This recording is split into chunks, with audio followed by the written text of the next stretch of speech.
Welcome back, brothers and sisters. I am Brady. This is Langley Outdoors Academy, the place where we not only talk about what's going on in the gun world, but also how we're going to fix it together.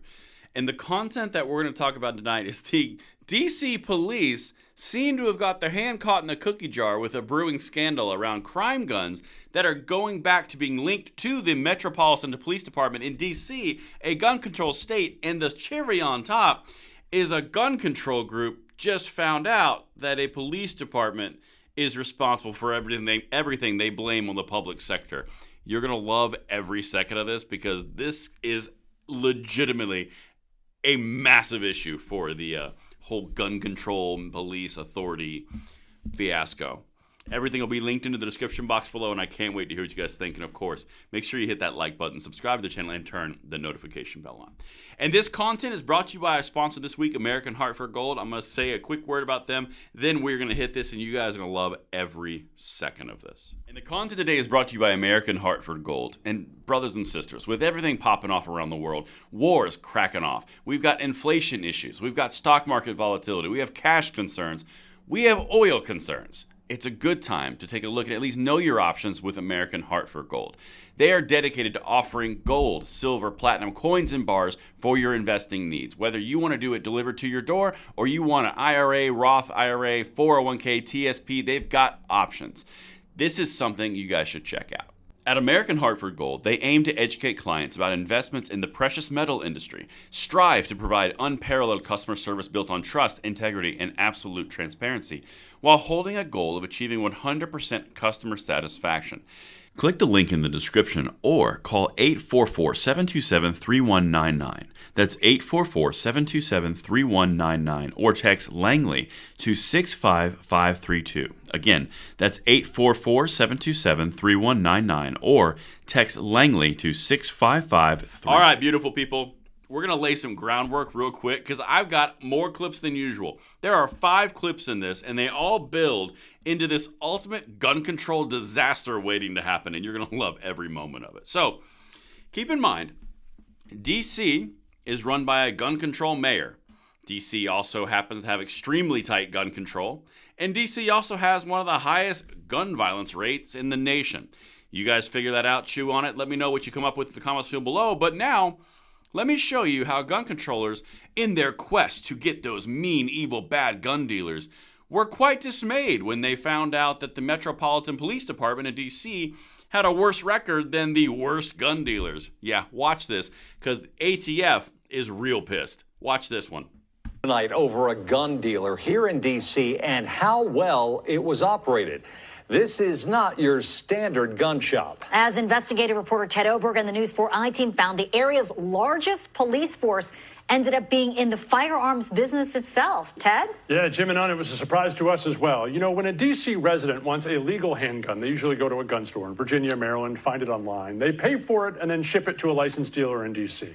That D.C. dealer is the only place that a federal background check is done, and that looks for past convictions or other disqualifications. And for a time, D.C. Police was the only one in town doing them, something that's now raising newly uncovered concerns. Newly uncovered concerns. Now, if I haven't laid this out for you, D.C. Metro Police Department were the only ones doing it, and they're also the only ones investigating gun crime in the city of D.C. Oh, baby. Brady, thank you for uncovering this one because it proves the point even further. Let's go to the second one and explain where this goes on. Check this out. D.C. Police wouldn't talk to us about Poland's claim, but we do know now where some of those guns ended up.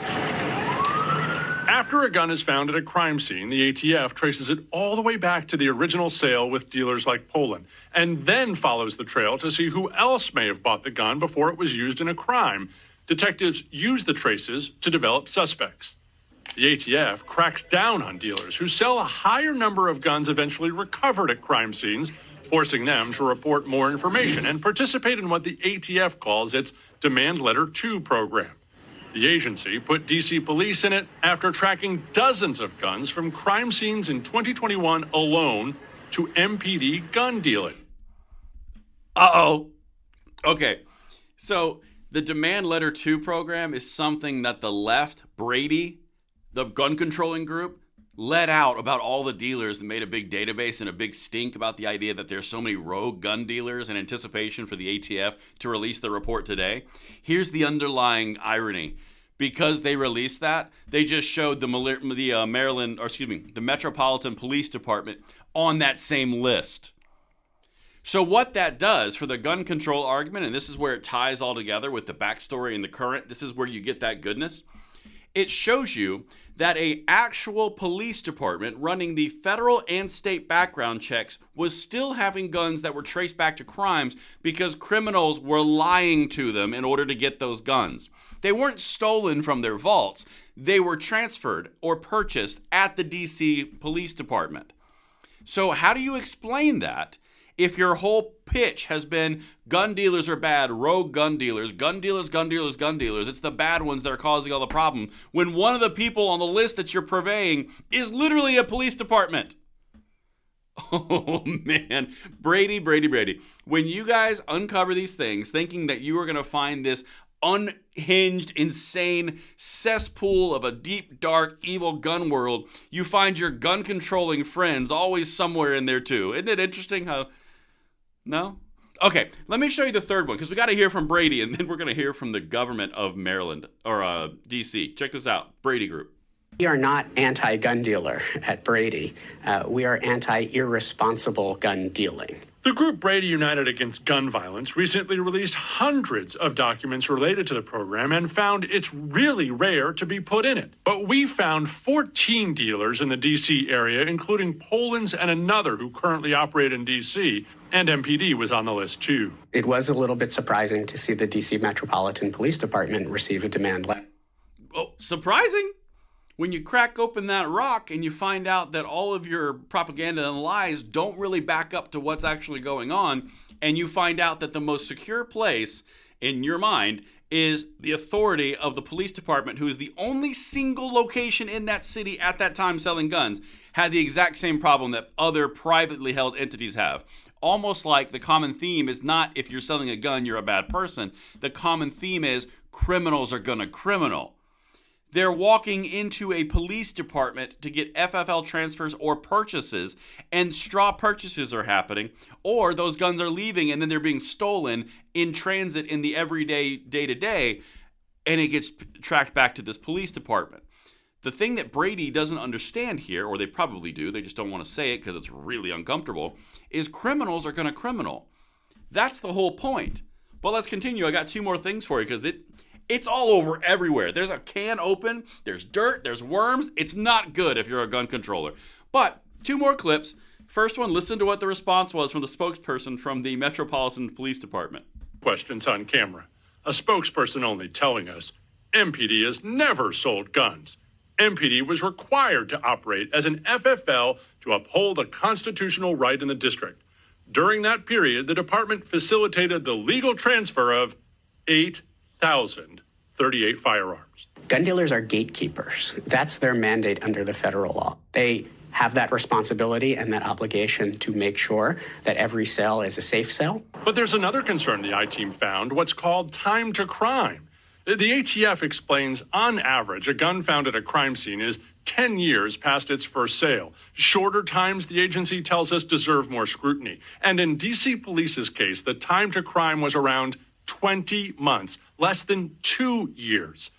Scharf says, even though D.C. Police no longer operate as an FFL, the department should want to know why their time to crime was so much shorter, and be able to tell D.C. families if their loved one was shot with a gun they helped bring into the district. MPD is ultimately responsible for the public safety of the residents of Washington, D.C. Mm-hmm. Everything that they do should have an eye towards protecting the public safety. Hey, I have a question for anybody in the back. How long till the MPD gets sued on this one in the gun control crusade in order to put gun dealers out of business? How long do you think? 2 minutes? 3 hours after this was aired? The whole point here is it's pretty damning when you go on a crusade against any rogue gun dealer from a Brady organization or the gun control side, thinking that you're only going to find illicit, evil people lurking in the shadows underneath kitchen tables, and you find out that the Metropolitan Police Department in a gun control city inside a gun control envelope of protection, which has the most gun crime per capita in the United States, they had a worse record than even the bad people who are dealing in the private sector. Again, those numbers, 10 years was on average time to crime. By the way, they don't tell you that because 10 years is a long time. And then you got 3 years as considered, hey, you're on a no-no naughty list. The MPD was doing it in 20 months. That's under 2 years. Man, I'll tell you what. Someone should crack down on these rogue police departments because they are just perpetrating the epidemic of gun violence all over the place. It smacks of duh.